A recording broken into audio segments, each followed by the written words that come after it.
So we are the psychological abuse group, and in this hangout, we're going to start out by talking about what psychological abuse is and defining what that is and the types of psychological abuse there are. Then we'll talk about the consequences of psychological abuse, and we will also look at a short case study and analyze this case study. After we look at the case study, we're going to talk about some prevention techniques and what we can do to prevent psychological abuse as teachers and what we can tell parents to do as well. We will briefly look into, CPS and what resources there are available for psychological abuse. So psychological maltreatment includes both psychological neglect and abuse. Psychological neglect is a parent's failing to meet the emotional needs of his or her child, which could be that the parent is very distant and doesn't show any affection towards the child. Psychological abuse is parental behaviors that actively harm their child's mental health. So these are things that the parents are actively doing towards the child, as opposed to psychological neglect the child. There are six major subtypes of psychological abuse. The first one is hostile and rejecting of child, belittling, degrading, shaming, ridiculing, publicly humiliating, or repeatedly singling out a child. So, for example, and this could come from anyone. This could come from the parent, or this could come from a teacher, which in a teacher classroom setting would be if the teacher's constantly pointing out the child, like, well, see, you did it again, why are you doing this, or see, don't do as he's doing. Terrorizing, threatening a child or loved one with violence or abandonment. This one would be the case of domestic violence, for example, where the child is witnessing a domestic violence within the home. Number 3, isolating, confining a child within a space or preventing him from socializing. This is the typical, putting the child in the bathroom for a few hours or whatever for him or her to think about what he or she is doing, or preventing the child from hanging out with other children his or her age. Exploiting and corrupting, parents encourage children to develop inappropriate behaviors. For example, permitting or encouraging the child to do criminal acts, such as going to the store and encouraging the child to steal. Number 5, denying emotional responsiveness, which goes under psychological neglect. Ignore the child or show no emotion in interacting with the child infrequently. Like I said, that would be like totally ignoring the child and not paying attention, not hugging the child, not showing any affection towards the child. And number 6, denying mental health neglect, failing to provide any of these. So the way of medical neglect would be if the doctor, for example, in the case of an obese child, if the doctor has said multiple times and advised the family that the child needs to lose weight, or that the child needs certain medical care, and the parents have failed to provide for the medical health, or have failed to change the diet of the child after the doctor has advised multiple times that it is necessary for the child's well-being, that would be considered medical neglect. This particular would be easier to prove if there is the history and paperwork from the doctor indicating that the doctor constantly communicated to the parents of this. All the other ones are a little bit more in the line in between and harder to point them out. All right. So I believe I'm talking about the consequences. It's hard to measure some of the consequences of psychological maltreatment or neglect in children because they overlap with other instances of maltreatment, such as sexual abuse or physical abuse. In isolated cases where it's just emotional abuse, or maltreatment. It depends on the type. Since there are so many different types, it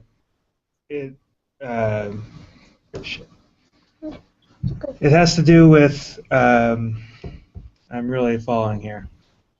It is okay. I will jump in to intervene.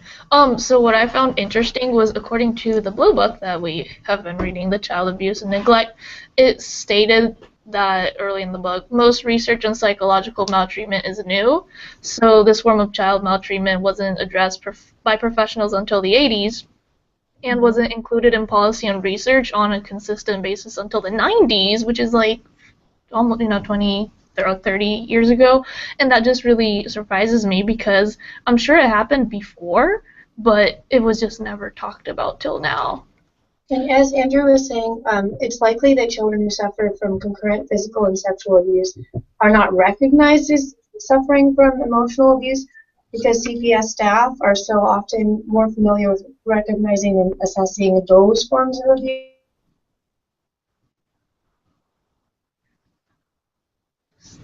Consequences that occur are emotional and mental health consequences.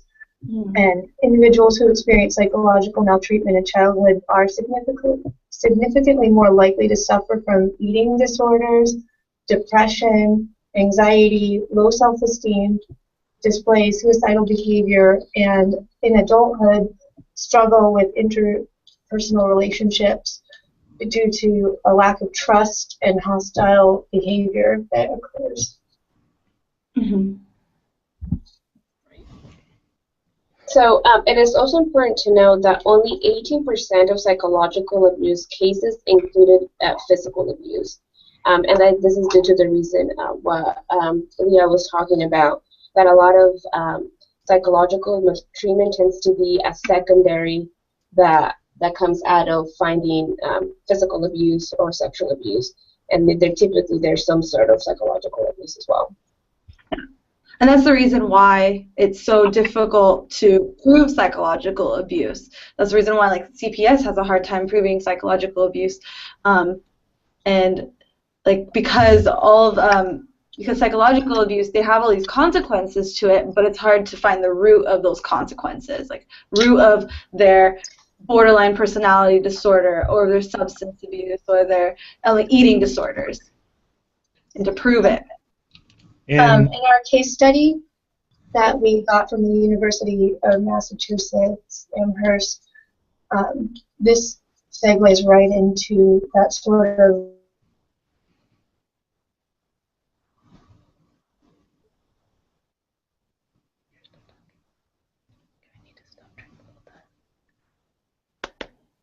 he has been treating Alyssa the past 6 months for depression. Alyssa lives with her mother and describes herself as her mother's best friend.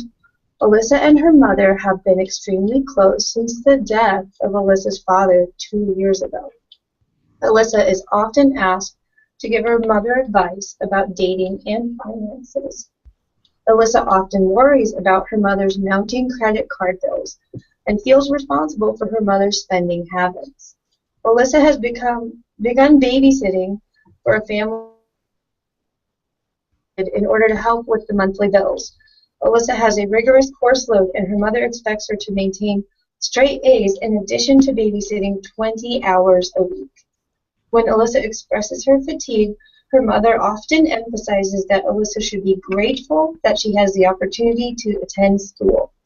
Alyssa's mother dropped out of high school when she became pregnant with Alyssa, and often reminds Alyssa of the sacrifices she has made because of her birth. Although Alyssa has expressed her desire to become an elementary school teacher, her mother insists that she will become a nurse. Alyssa's mother planned to attend nursing school after Alyssa's birth, but was unable to complete her high school degree. Alyssa's grades have begun to slip after her mother insists that she start volunteering at the hospital in addition to her schoolwork and babysitting job. Dr. D is very concerned when Alyssa starts to miss sessions and seems more dependent than when she does attend sessions. So as far as the APSAC definitions for psychological maltreatment goes, Alyssa's mother's behavior can be described as exploiting and corrupting.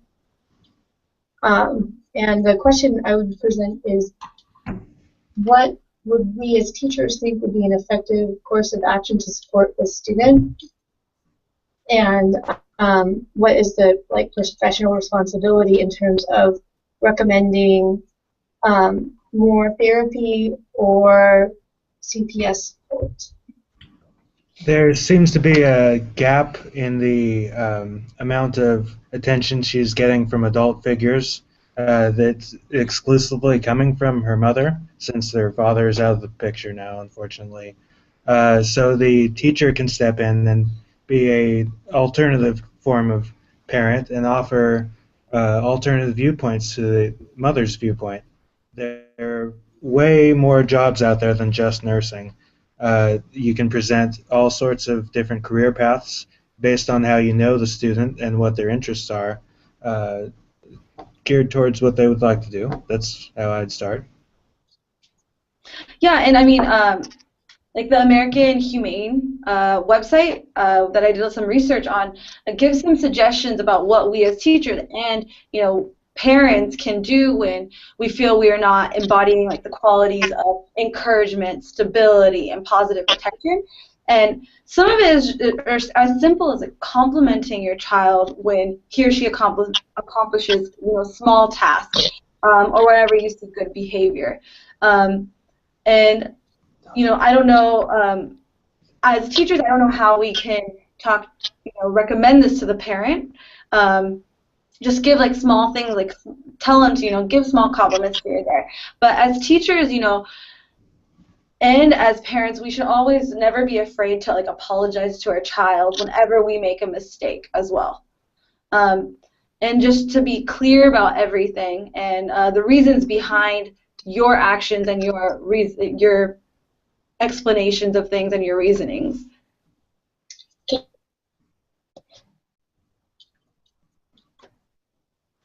Okay. Do you want to? Perhaps we should take a moment to talk about how does psychological maltreatment manifest itself in children's minds. One theory I'd like to start with is the attachment theory, as provided by the McCoy book. It talks about how when humans are between 6 and 12 months of age, they develop a strong, affectionate tie to the primary caregiver, the parent who carries them around, maybe nurses them or changes their diaper more than the other caregiver or parent.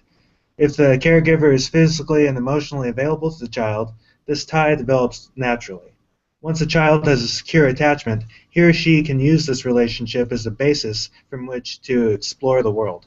Hence, a well-attached infant has the confidence to explore the world while keeping the caregiver in sight. An example of this is seen when you have a securely attached child, a child in a good, loving home with a good, loving parent. They might notice when a stranger enters the room, they look right to the mom. Is mom worried? Is she stressed out? Is this stranger dangerous? Or is the stranger someone that mom trusts, therefore I can trust?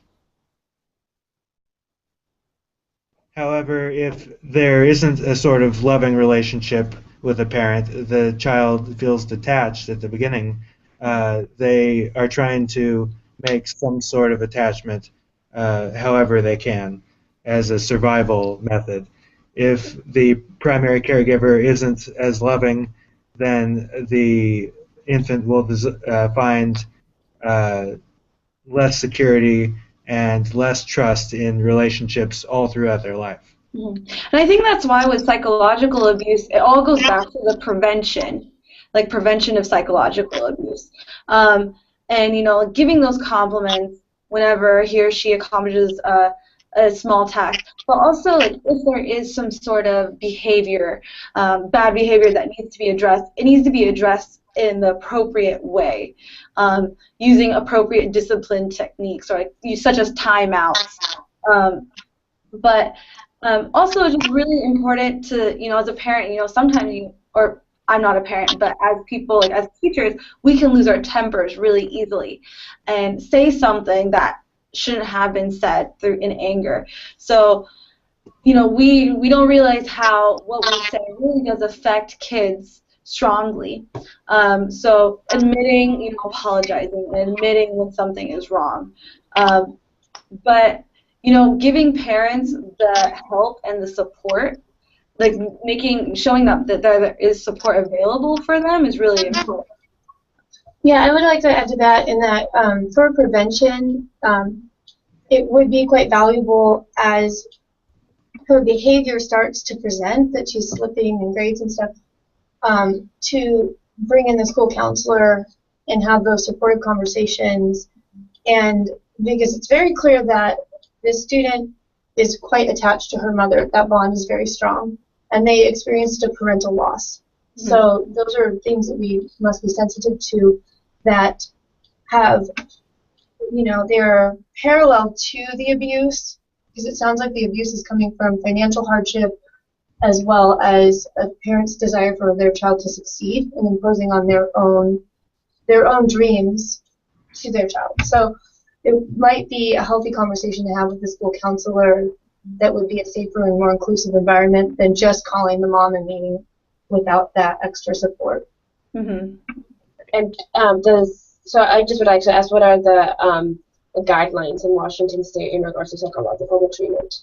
Well, I'm glad you asked. There isn't really a definition of psychological maltreatment or neglect separate from the other child abuse statutes in this state.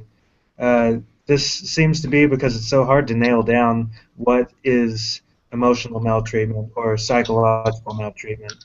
Does it mean telling your child that they're lazy when they actually are performing lazy behaviors? Does that make them lazy, or is that just a label you're giving them out of anger? The evidence of emotional maltreatment, abuse, neglect, whichever, is not physical evidence. You can only get it through recollections, memories that the children are willing to share with you. It's difficult to define and separate it from more concrete forms of documentable abuse. Well, and there are some signs that we can look for, such as when children have a sudden decline in their school performance or a shift in behavior at school, or they have not received treatment for physical or medical issues, like an illness, an injury, and the parents are not responsive, or when parents don't necessarily acknowledge the student's need for support within school, or the kid doesn't want to go home, or they show up really early to school quite often.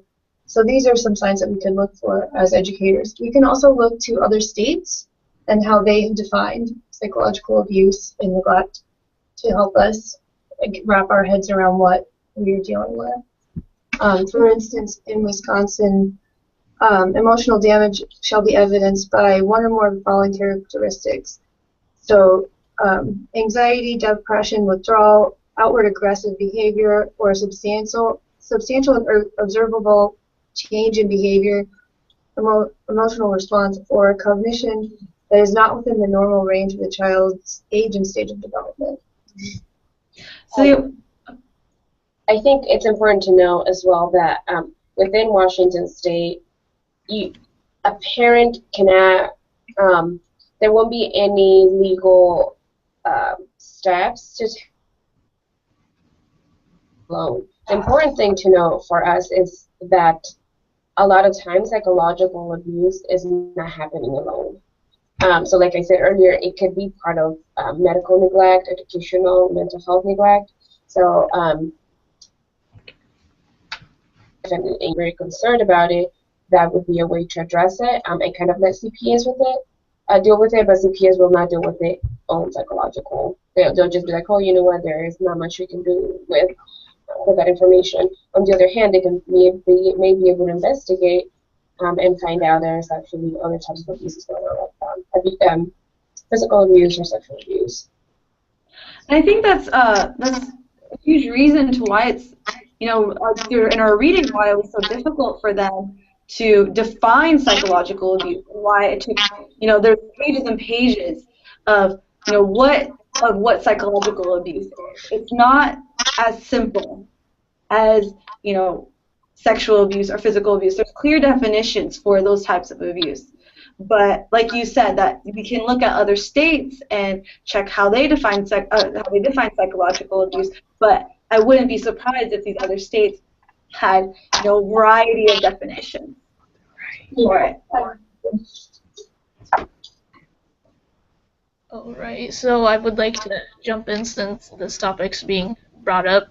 So what can teachers do in school? And I think the important thing is this is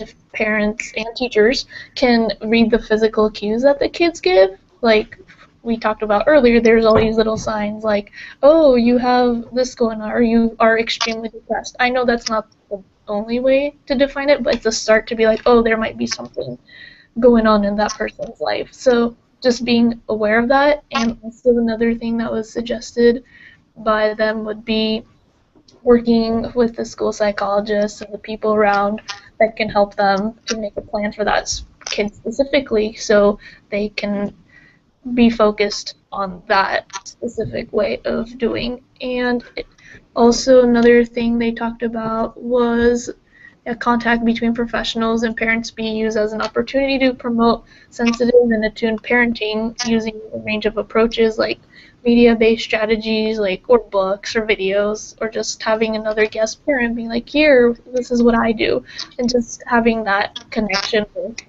the world, the bigger world, I guess, would help. It would benefit everybody. I wanted to jump in next with an article I found written by Nesbitt and Karagiannis, talking also about how teachers can confront and mediate the problem of psychological abuse with students. You can't look at your class and point out which ones have been psychologically abused just by looking at them. It's a hard to prevent kind of thing because you can only recognize it after it's happened. It's a continuous chronic thing. For what teachers can do, Nesbitt and Karagiannis suggest that you limit the use of sarcasm in the classroom because it can be misinterpreted.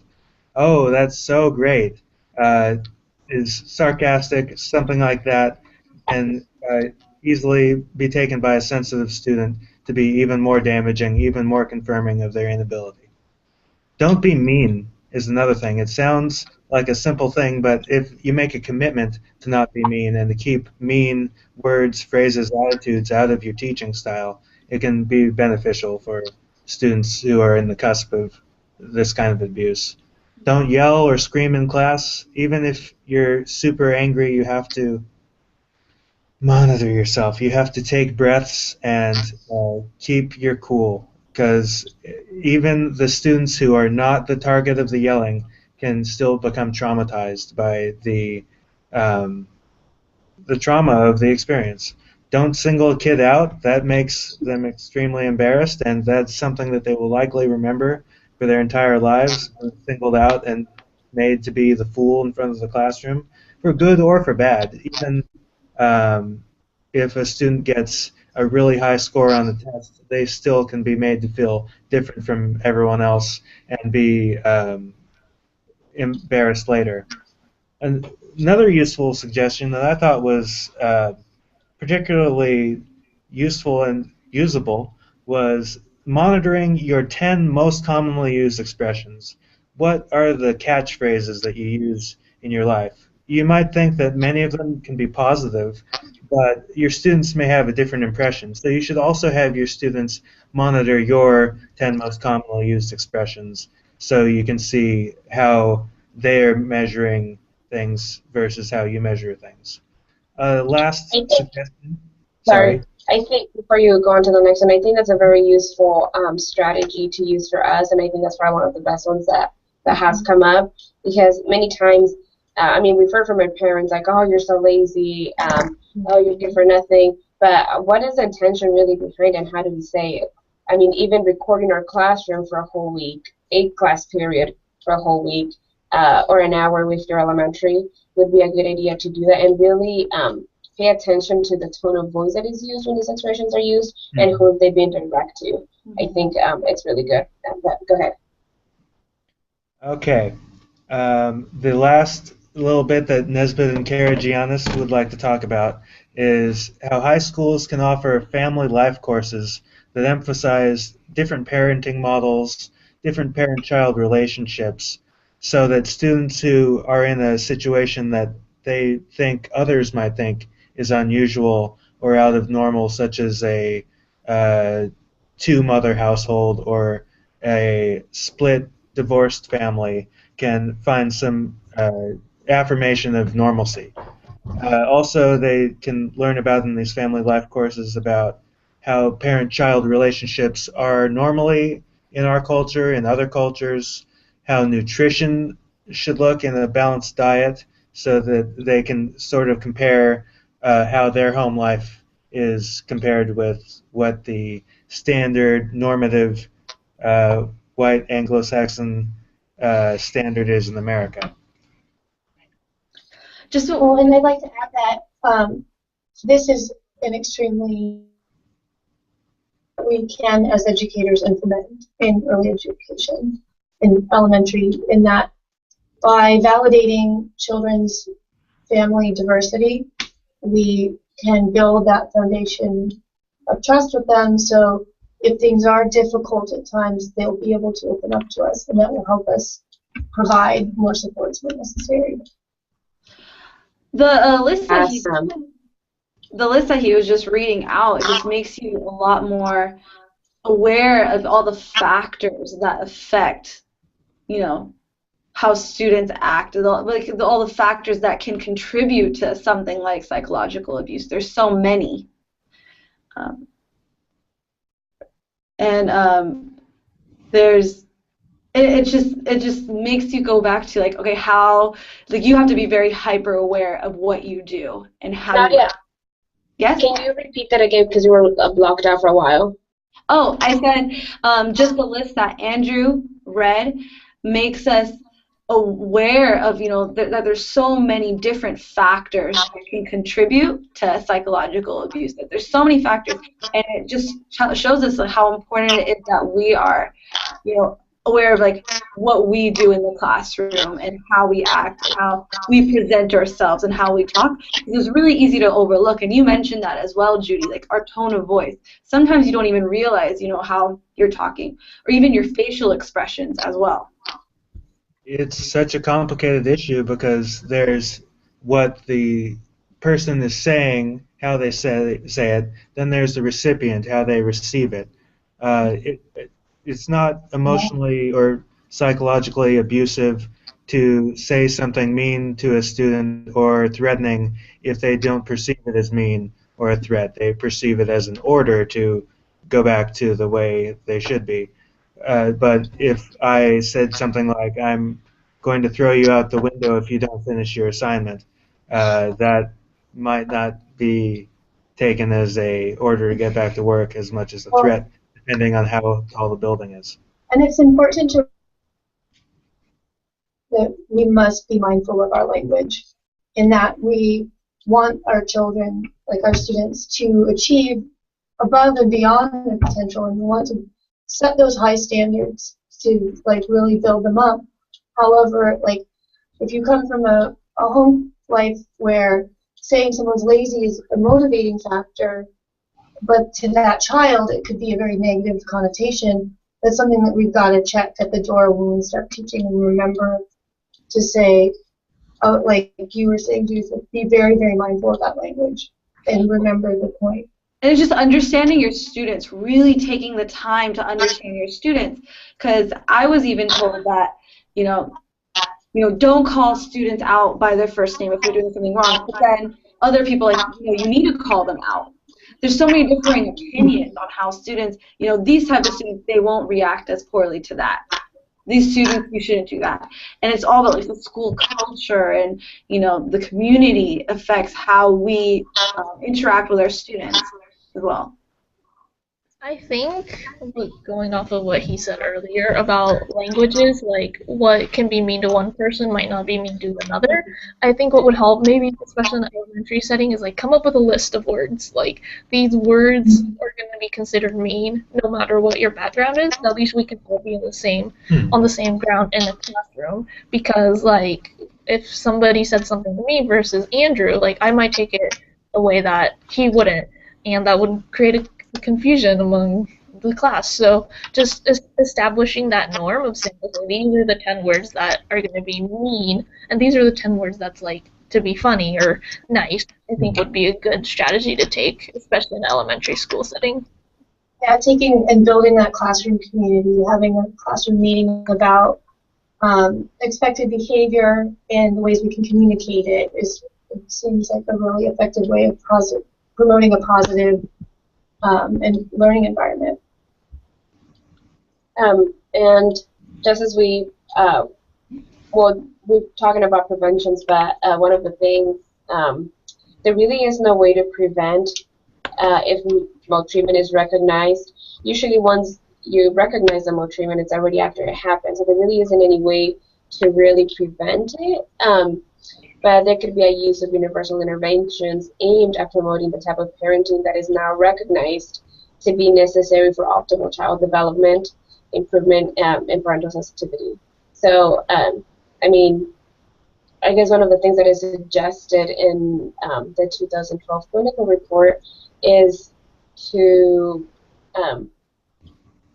educate, if that's the word, to educate the parents who are more vulnerable to psychological maltreatment, and then kind of talked about what child maltreatment is and some of the possible outcomes from such abuse. Yeah.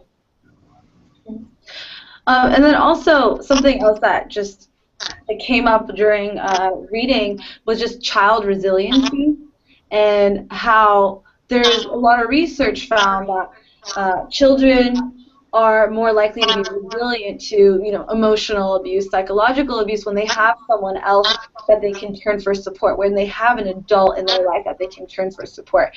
And, as teachers, we don't always know what's going on in the student's life, but being that person who can be a support is really important.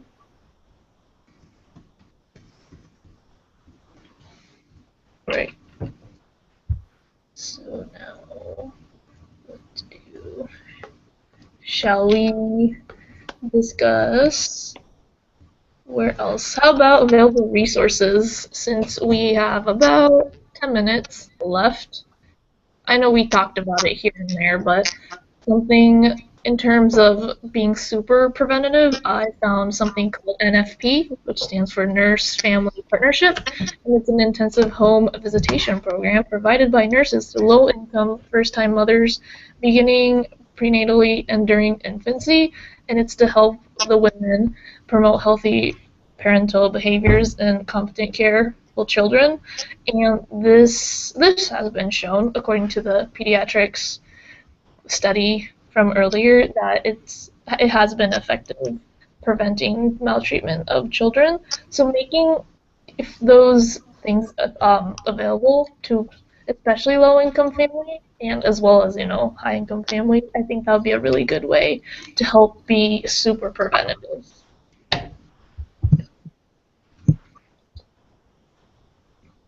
The only preventions, or one of the very few preventions that could be happening, just from the same resource, Miho, there was one, pediatrician who are experiencing mental health problems, intimate partner violence, or substance misuse, and guide them to be able to access appropriate resources. For example, refers to mental health clinics, professionals, and substance abuse misuse treatment programs. Again, that's kind of the only thing that, in order to prevent it, just kind of see who's more vulnerable. I'm sure there's a trend of who abusive or psychological abusive parents tend to be, and a lot of it has to do that they have a lot of other stuff going on within their own life that is kind of hard to think of a child and all the needs that a child needs, especially when you're a first-time mother. And also, for instance, like children with unemployed parents, there's been studies that They're about twice as likely to experience emotional neglect than children with employed parents due to like the stress levels of that parent having to focus on their jobs. And their other risk factors are all over the boards with whether or not your social, economic, demographic truly affects it. I think it is the things in a person's life that all mount up from what I've read. But there are some extenuating circumstances that really create that disconnect between the parent being wholly focused on the child. And I think one thing to note as well is not that child abuse comes from lower income families or psychological abuse. It's really important to note that it has to do with all the extra external factors. Not having enough resources, having to be out of the home all the time. So, I mean, it'd be wrong for us to assume that just because a child comes from a lower income family, he automatically is suffering from either psychological abuse, physical abuse, or sexual abuse. But there are factors, there are external factors that affect psychological, physical, or sexual abuse. Yeah, it appears that there are some researchers have found that socio-demographic variables such as geographic region, personal income, and household income did not correlate with the rates of reported emotional abuse in an area. So it's one of those things that we don't want to wash our presumptions about. So just because this kid's parents lost their job, I shouldn't presume that their parent is emotionally abusing them. I think that's very true for us, as first-year teachers. A lot of us are going into these schools where we've never been in, and it's really easy to make assumptions about what type of students you're going to be getting based on the location, based on the type of school. And, it's important that we go in there realizing, we do not know what backgrounds these students are coming from and what they experience in their everyday life. Wait, I have a question. The case study earlier, what's the background of the mother? Mother? Yeah, because research by Okada and Azar said that there's a possibility that young adults who experience inappropriate emotional behavior relationships with their mothers would develop emotional problems that would put them at risk for abusing their future child. So just backtracking that, because the mother is being so abusive, I'm wondering if there was anything about the mother where she was abused when she was a child. It looks like, much like what we may experience with our own students, the amount of information we have about the mother in this scenario is just a small portion. So her mother did not graduate high school because she dropped out when she became pregnant with Alyssa. And that seems to be a very, very big burden of weight in that she's constantly reminding Alyssa of this. That, to me, would suggest a pattern of abuse. However, as a classroom teacher and not a social worker or psychologist, I'd be hesitant to presume it. But I might, in conversation, have open ears to the mother and talk to her and listen. To me, it seems like the mother would need to probably see a professional and deal with her own emotions and with her own feelings towards Alyssa. I can imagine if you have a plan set up, if you're planning on going to school, you want to be a nurse, whatever the circumstances is, and then you bring a child, and then feeling, she didn't finish high school, so she must have been pretty young when she became pregnant with Alyssa. Thinking and putting all the blame like, it was Alyssa's fault that I didn't go to school, as opposed to it was my own actions that drew me to want to become pregnant from Alyssa. But if it was mutually agreed, or we don't know if it was a sexual abuse case, which it doesn't seem like it. And then putting all the burden on Alyssa, and not really on the actions that brought her or took her to become pregnant with Alyssa.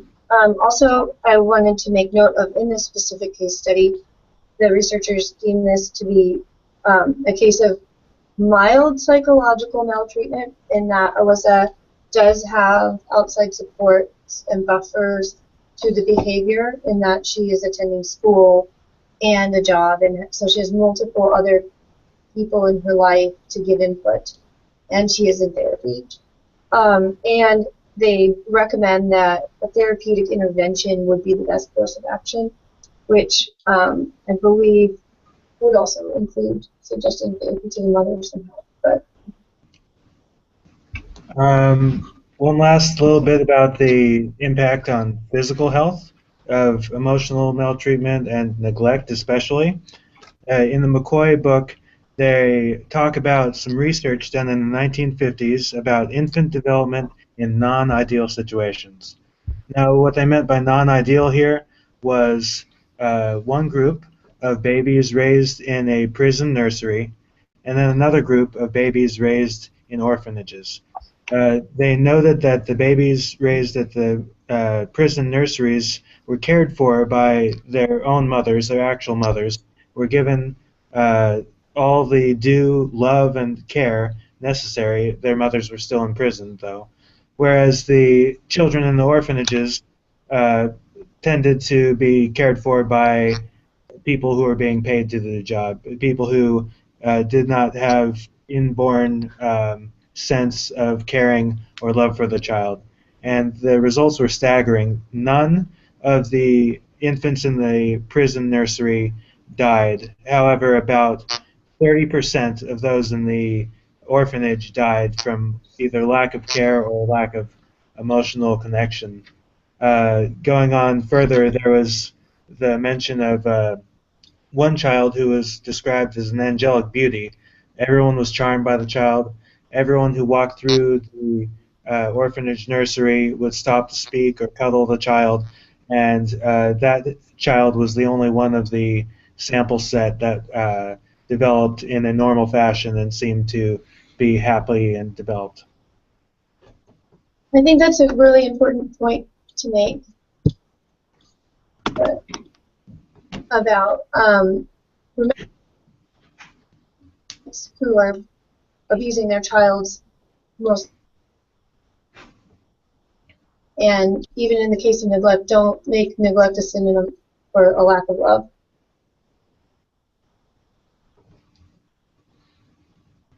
Well, as a takeaway, I would say that psychological abuse and neglect is extremely common, is hard to detect, and it takes vigilance and knowing the signs to be prepared to see it and to work towards mitigating its negative effects.